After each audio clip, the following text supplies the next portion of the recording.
Basava Tarak Nagar IPC స్త్రీల వార్షిక ఉజ్జీవ కూటములు.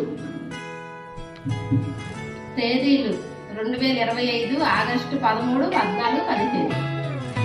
ప్రారంభ కుటుంబం ఆగస్టు 13 బుధవారం ఉదయం 10 గంటలు. సమయము ప్రతిరోజు ఉదయం 10 గంటలకు, సాయంత్రం 7 గంటలు.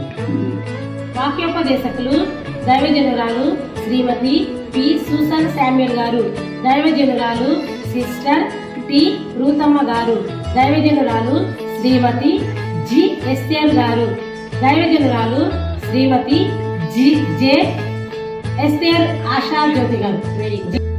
స్థలము ఐపీసీ చర్చ్, బసవ తారక్ నగర్, విజయవాడ. ఆహ్వానించువారు దైవజనురాలు శ్రీమతి పి అన్నామణి గారు మరియు ఐపీసీ బసవ తారక్ నగర్ సమాజం